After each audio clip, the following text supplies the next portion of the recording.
اللہ اللہ اللہ اللہ اللہ اللہ۔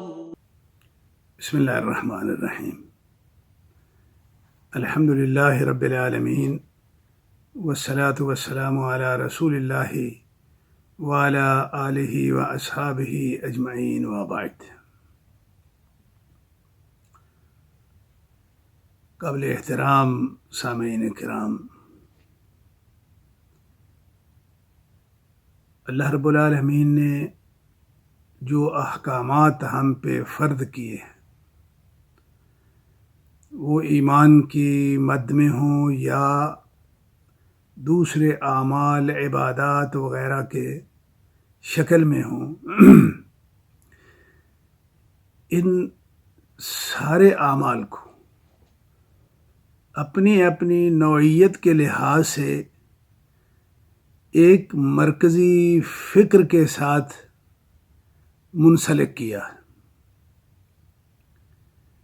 وہ جو کچھ بھی کرنا ہوگا اس فکر کے تحت کرنا ہوگا، اگر اس کے مطابق اور اس کے تحت نہیں کیا ہے تو اللہ کے ہاں وہ قبول نہیں۔ مثال کے طور پہ جتنے بھی اعمال ہیں، نیکیاں ہیں، ان کو اللہ رب العالمین نے ایک مرکزی فکر کے ساتھ منسلک کیا، اور وہ یہ ہے انما الاعمال بالنیات، کہ جیسی نیت ہوگی اس نیت کی بنیاد پہ اس عمل کا اعتبار اللہ کے ہاں ہوگا۔ اگر وہ نیت میں سوائے للہیت کے اور کچھ نہیں تھا تو اللہ کے ہاں اس کا اجر و ثواب ہے، اور اگر اس میں اخلاص نہیں تھا، اللہ کی ساتھ ساتھ اور بھی کئی اپنے ذاتی مقاصد اس کے اندر شامل تھے، تو پھر وہ اللہ کے لیے خالص نہیں رہا۔ تو یہاں سے کئی چیزیں ہیں جن کو آپ سمجھیں اور اس بنیاد پہ اپنے ایمان کو اور عمل کو درست کریں، نہیں تو وہ درست نہیں ہوگا۔ بڑے سے بڑا پوری دنیا آپ سونے کی بھر کے اگر خرچ کر ڈالیں، اور اس میں وہ انما الاعمال بالنیات، وہ للہیت کے فکر سے اگر یہ منسلک نہیں ہے، اس کے زاویے اور معیار پہ پورا نہیں اتر رہا ہے، تو اس عمل کا کیا وزن ہوگا، کیا قیمت ہوگی اللہ کے ہاں؟ کچھ بھی نہیں ہوگی۔ اسی طرح مثال کے طور پہ ایمان ہے، ایمان کے اندر یہ شرط ہے، اس کے پیچھے ایک فکر ہے مرکزی، اگر اس کے ساتھ ایمان کو آپ نے اٹیچ کر لیا، مربوط کر لیا، باندھ لیا، منسلک کر لیا، تو ایمان درست ہوگا۔ اور وہ کیا ہے؟ وہ یہ ہے کہ پھر ایمان میں شک کی گنجائش نہیں ہے، پھر شک نہیں آپ کر سکتے۔ اللہ تعالیٰ نے قرآن پاک میں فرما دیا انما المؤمنون الذین آمنوا باللہ ورسولہ، مومن حقیقتاً ہمارے نزدیک وہ لوگ مومن ہیں جو اللہ پہ ایمان لے آئے، اس کے رسول پہ ایمان لے آئے، ثم لم یرتابوا، لیکن یہ ایمان کسی شک سے جو ہے وہ پاک اور صاف تھا۔ تو یہ ایمان کو اللہ رب العالمین نے کس مرکزی فکر کے تحت ساتھ باندھ دیا کہ شک نہیں ہے، اس میں شک نہیں کرنا ہے۔ تو اسی طرح اللہ پہ ایمان، رسول اللہ پہ ایمان اور کتاب اللہ پہ ایمان، یہ تینوں قسم کے جو ایمان ہیں وہ ایک بڑے مرکزی کردار کے ساتھ منسلک ہیں۔ میرے بھائیوں، میں قرآن کی آیات کی روشنی میں اس کی وضاحت کر دیتا ہوں، اور آپ ہر وقت اپنے ایمان کو دیکھیں کہ کیا وہ اس کے مطابق ہے یا نہیں۔ سورہ النساء کی 136 نمبر آیت ہے، اللہ رب العالمین اس میں فرما رہے ہیں یا ایھا الذین آمنو، اے وہ لوگو جو ایمان لے آئے، جنہوں نے مجھے اللہ مان لیا۔ اب آگے کیا کرنا ہے؟ ایک ہے اللہ کو مان لینا کہ اللہ ہے، آگے کیا کرنا ہے؟ رسول کو بھی مان لیا کہ رسول ہے، بس یہی بات ختم ہے۔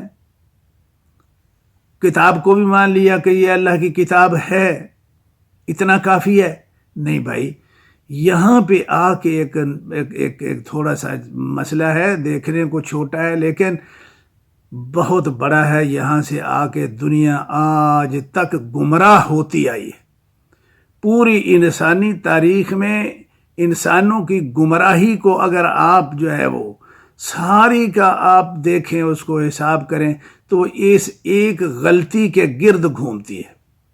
ایمان بھی لائے لیکن کفر سے نہ نکل سکے، ایمان بھی لے آئے لیکن شرک سے نہ نکل سکے۔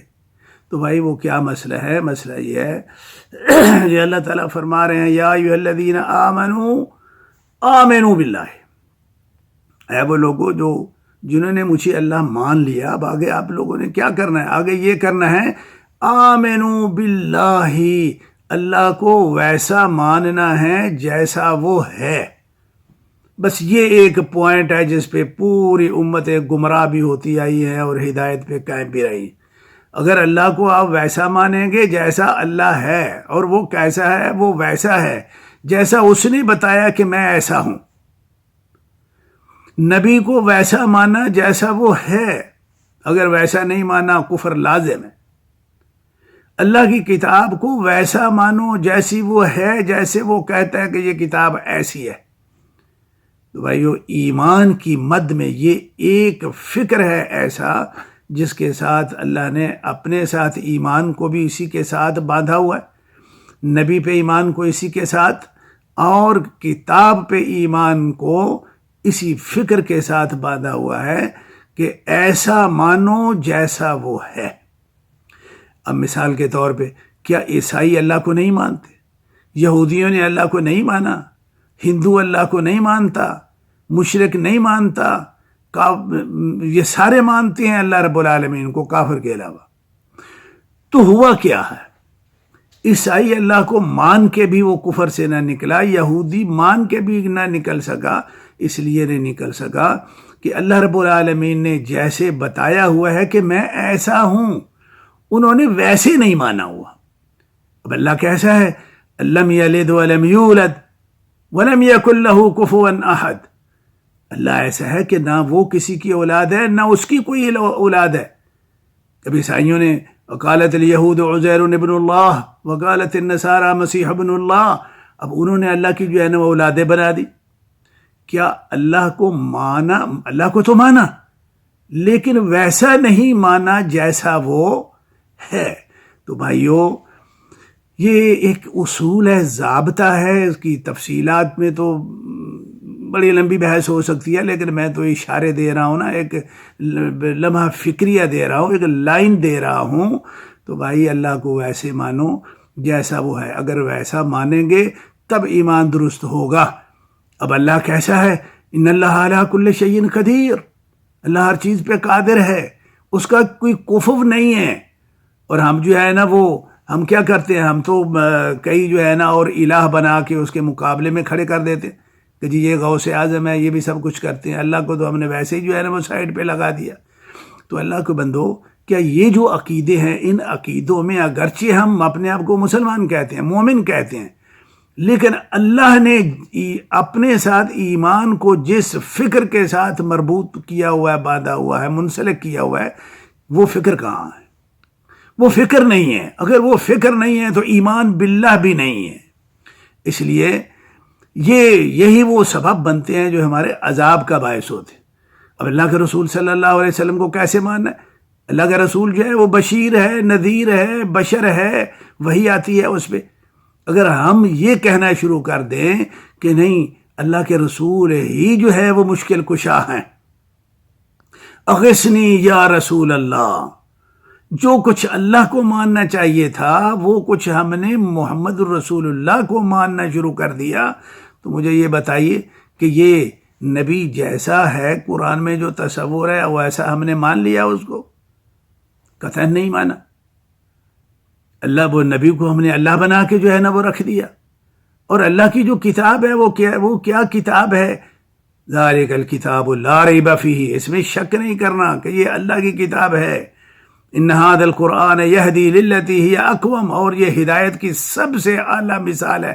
اگر آپ یہ کو کہے کہ نہیں جی دیکھو جی یہ تو پرانا فرسودہ نظام ہو گیا ہے، اب یہ اس معاشرے کے ساتھ نہیں چلتا ہے، تو ہم نے کیا اللہ کی کتاب کو اس طرح مانا ہے جیسے وہ ہے، اللہ نے جو ہے نا وہ بنائی ہوئی ہے.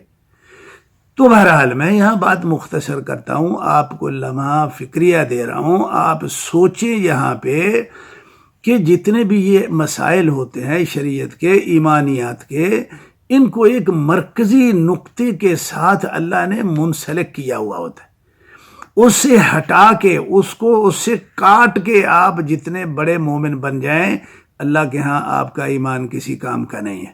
تو بھائیو خلاصہ یہ ہے، اللہ کو ویسے مانو جیسا وہ ہے، اور وہ کیسا ہے؟ وہ ویسا ہے جیسے قرآن میں اس نے بیان کر دیا.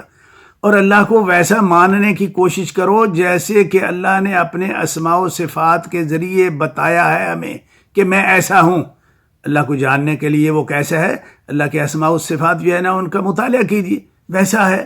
اسی طرح نبی کی جو ہے نا وہ بات ہے، اسی طرح قرآن کی جو ہے نا وہ بات ہے، تب جو ہے نا یہ ایمان درست ہوگا. نہیں تو یہ گمراہی ہے. اور پہلی امتوں پہ جتنے بھی عذاب آئے وہ اسی اصول اور ضابطے میں انحراف کی بنیاد پہ آئے کہ انہوں نے اللہ کو ویسا نہیں مانا جیسا وہ ہے، نبی کو وہ نہیں مانا جیسا وہ ہے، کتاب کا بھی احترام نہیں کیا. تو آج ہم پوری دنیا مشکل میں ہیں، تو چلو ہم کم از کم جو مسلمان ہیں ہمیں تو کوئی سوچنے کی ضرورت ہے یا نہیں ہے. اللہ کے بندو، اللہ کے ساتھ شرک کریں گے، اللہ کو ویسا نہیں مانا، نبی کے ساتھ جو ہے نا نبی کو نبی نہیں رہنے دیا تو بھی کفر کر دیا. تو جن گناہوں کی بنیاد پہ ہم عذاب میں مبتلا ہیں، اگر وہی گناہ کر کے اس عذاب کو ٹالنے کی کوشش کریں گے تو کون ہمیں عقل مند کہے گا؟ ہم تو اپنے آپ کو خود تو عقل مند کہتے ہی ہیں، لیکن شریعت کے ہاں ہم عقل مند ہیں؟ کوئی عقل والی بات نہیں ہے بھائی. اب سنت کی جگہ پہ جب اب بدعات آپ آ جائیں گے، اب کیا کر رہے ہیں؟ عذاب کو ٹالنے کی کوشش کر رہے ہیں. اس وقت ہم عذاب میں مبتلا ہیں نا، تو کس طرح ٹالا جا رہا ہے اس عذاب کو؟ کوئی ہے بندہ سمجھدار کہ جو یہ سوچے کہ یہ عذاب آیا کیوں؟ ہم نے اللہ کو کیا سمجھنا تھا اور ہم کیا سمجھ رہے ہیں؟ نبی کو کیا سمجھنا تھا، کیا سمجھ رہے ہیں؟ شریعت کو، سنت کو کیا سمجھنا تھا، کیا سمجھ رہے ہیں؟ سنت کی جگہ پہ بدعت ہے، نبی کی جگہ پہ جو ہے نا اور بہت کچھ ہے، اور اللہ کی جگہ پہ پتہ نہیں کتنے اللہ ہم نے بنا لیے ہوئے ہیں. وہ بھائیو، جس جرم کی بنیاد پہ ہم عذاب میں مبتلا ہیں، یہ عذاب وہی جرم کر کے تو کٹنے والا نہیں ہے. اس لیے میں تمام اپنے بھائیوں کو، مسلمانوں کو، کلمہ گو جو بھائی ہیں، سب کو یہ میں گزارش کر رہا ہوں کہ اللہ کے لیے اگر آپ عذاب سے نکلنا چاہتے ہیں، بچنا چاہتے ہیں، تو پھر وہی ہے، اللہ کو ویسا مانو جیسا وہ ہے، قرآن کو ویسا مانو جیسا وہ ہے، نبی کو وہاں تک رکھو جہاں تک شریعت نے، اللہ نے ہمیں بتا دیا ہے. ان سب کو اپنے اپنے درجات سے ہٹا کے ہم جو کچھ بھی کریں گے وہ پھر کفر ہی ہوگا، شرک ہوگا، نفاق ہوگا، بدعت تو کہلائے گا، لیکن توحید اور سنت کہلانے والا نہیں ہے. اس پہ ذرا خصوصی توجہ فرمائیں.